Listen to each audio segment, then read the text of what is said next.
In the early days of the internet, finding and sharing videos was a difficult task. With no unified place for them to be held, it was the wild west of the web. Frustrated by this, in 2005, George Grimm, Steve Chen, and Chad Hurley created a platform called YouTube, which now in 2020 holds 1,300,000,000 videos and counting. One thing I doubt any of these men expected is just how much this would change the modern world. Alex Day is one of the people who was hugely affected by YouTube. His channel in 2014 eventually gathering 1,000,000 subscribers. Some could even call him famous. However, around this time, allegations started coming out against many of the people who held audiences on the platform. Alex was one of these people. He was deplatformed in what seemed like an instant, losing over 10,000 subscribers per month. And just like that, he lost his million subscriber status. Almost 10 years later, I decided to talk to Alex and grasp exactly what happened in a more modern light. I sort of wanted to get your perspective on the sort of what happened. On what you actually did would be helpful. From my perspective, I was just cheating on people. Well, I Yeah. was cheating on one person, but with other people. And and all of the people that I did that with were either friends of mine or people that I had met through YouTube. Yeah. Um, but when I say through YouTube, I'm like all of my friend group at the time was people that I knew through YouTube. So it's more like I met them through friends, I guess is the normal way of putting it. But um, it was like because of YouTube, we were all kind of brought together. People would sort of equate it with like I'm taking advantage of my fans, and I don't like the people that I sort of did those things with weren't. I mean, they were fans of mine in the sense that they'd seen my videos, but in the least arrogant way I can possibly sound, everyone in my life had seen my videos. But that's not because like I'm hot shit. It's just because that was sort of the circle that I moved in. Um, so if you if you went to a YouTube event because I was a big enough YouTuber that people knew who I was, people would just know who I was. But it didn't mean that I thought it mattered outside that or that I could like exploit it or whatever. So yeah, if I went to like a friend's house party and that happens to be a friend I knew through YouTube, and then I met a like girl there who was a friend of his who also made YouTube videos or had watched YouTube, and then we ended up doing something, I didn't see it at all as like, oh, she Yeah. wants to get with me because of blah blah blah. And in fact, there was one instance where, um, when I was single, actually, when this girl, um, like we started kind of kissing, and then she was like, "Oh, this is really weird because you're Nerimon," and it was like the most utter immediate turn off of like it's just completely horrible because I'm like, well, that's not what I'm going for here. Like, I don't Yeah. want that, to be like naively. I want you to like me because you like me and not have anything to do with the YouTube stuff. So uh, anyway, none of this really answers your question. So basically, uh, yeah, like I was in this relationship and then I cheated on this girl over a period of 8 months or so with a few different people, um, doing like various sexual things, and assumed that they were all into it for various reasons, including, I mean, like this is very broad, but the fact that it happened like multiple times with one person over like a long period of time, or the fact that I would ask them like how they were, or were they okay, or did they enjoy it, and they Mm. said yeah. Um, and in hindsight, whether they were just afraid to not say yes, I don't know. Like I have to just take people at their word Yeah. if they say that they didn't feel comfortable. But certainly, I don't have any interest in being with people who aren't uncomfortable with who's like not comfortable with what I'm doing. And I felt like I did what I could to make sure people were comfortable. Um, so yeah, so that's kind of it really, which isn't Yeah. great, Man, but it also isn't as bad as you think it is when you read about it. after I think you made your response, there were several other YouTuber responses to the situation, Mm. which, although indirect, did come out. What's your opinion on that? I didn't see all those things at the time because why would I expose myself to more people just talking about me it just felt like it wasn't a conversation I was even a part of at that point. So why would I even involve myself in it? All it's going to do is bum me out. I've already decided I'm not going to say anything else more publicly. So if I'm not contributing to the discussion, then there's no point me just listening to people, have a go. Because they're also not making those videos like for me, uh, in the same way that the Tumblr posts weren't for me; they were for the community about me. So, but I have seen them since because enough time has passed that, like the song that Evan wrote, I think I watched like a few years ago, but it'd been a few years already by that point, and I just saw it in a related, in the YouTube's related thing once, and I was like, I wonder what this is. I wonder if it's any good. And I watched it and thought it was great. I really liked, removed from my personal trauma about it or whatever, which I was at that point. I just thought it was really fun and really silly. I mean, obviously, I object to the fact that they took like the worst sort of version of what I was accused of and then added. It's sort of like you get like one person saying, I was underage and we met at an event and I felt like he was going to try something and I got away, which isn't really an accusation of anything. It's just them saying like they felt a bit weird around me and they were 15 at the time. And then there's someone else saying like, oh, he cheated on his girlfriend with me. And it's sort of like they added up like all of the different accusations to make this like horrible sum. So like, okay, we'll take like the it being a 15-year-old from this one and the sex from this one and the girlfriend from this one and the objecting to the consent from this one. And then like so then the whole story becomes that I like had sex with a 15-year-old without their consent while I had a girlfriend. And like that's so far removed from what the truth is. Yeah. So just in reaction in relation to Evan's video, he made some joke about how like I think part of the lyrics was about how like I hope you're 16, but like I'm still keen if not. I hope you're 16, but I'm still keen. Can we just skip the part where you say no to me? And yeah, like apart from the fact that the song was good and it was funny, it's just not accurate to even what I was accused of, let alone what happened. Where did you hear about it first? Where did you?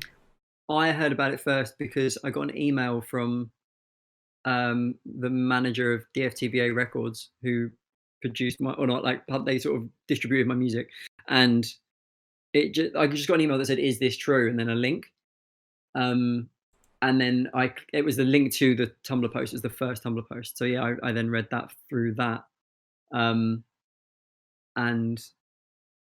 yeah, just felt like really sick because I was like, I feel like I know who this is, and I also feel like they're not describing events accurately from my perspective. In my head, the kind of relationship that we had was like we cared about each other and we would sort of tease each other about that. But then the way it was written on the Tumblr post was very much like he kept trying to persuade me to do these things, and I made it clear that I thought it was a bad idea, and so like the things that were like the events and sort of things were said and all that were kind of accurate, but the way that it was being presented felt really inaccurate to me. And so it was a sudden moment of like, oh my God, have I been that off or like in my own head that I completely misread this person or this situation? And I can't really find out because that first person was anonymous and even the person that I thought it was never actually confirmed it was them. So I don't actually know to this day, like No. how much of it was just them having an axe to grind because we had fallen out prior to that, and how much of it was legitimate, and how much of it was like we could have just resolved if we talked about it. Like I have no idea really. And how did you respond to DFTBA or to your manager? Well, I said it wasn't true because like that what they said in that post was that they'd fallen asleep having stated their like desire to have nothing happen between us and then had woken up to me touching them like sexually, which I don't remember doing. Right. And I feel like that's the sort of thing I would remember doing. And the only reason I'm not equivocally saying like that didn't happen is just because I don't want to like deny other people their experiences, Yeah. but I don't know. I don't think that that's what happened as I remember it. Like the person who I think it is, definitely we had like a sustained relationship over several years that became like more and more romantic slash sexual.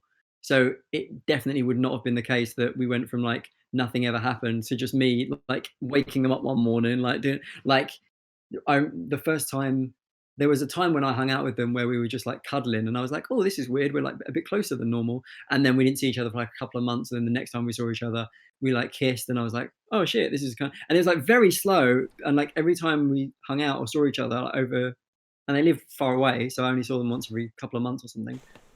Maybe like a bit more would happen.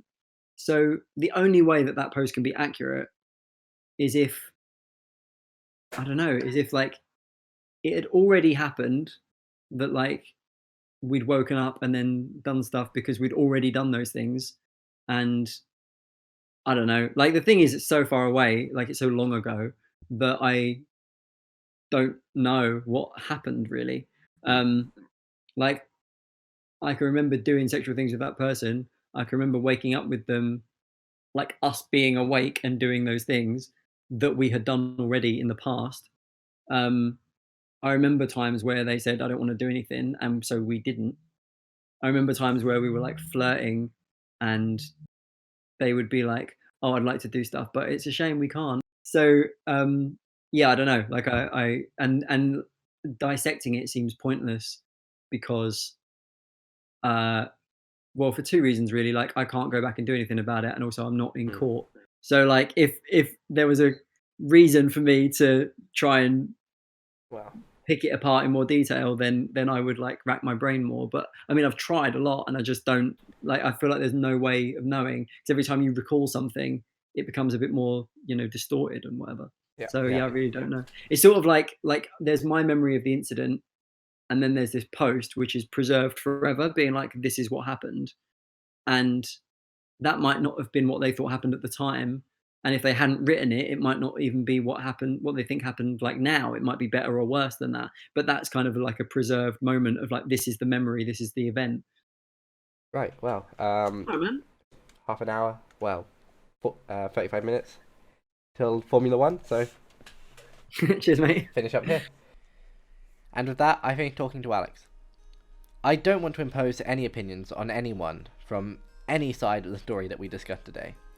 However, I think there was critical information that was being lacked by not talking to Alex on the matter. And so, I hope I provided that today, and people are able to make an informed opinion on really what to believe. Thank you.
taking charge.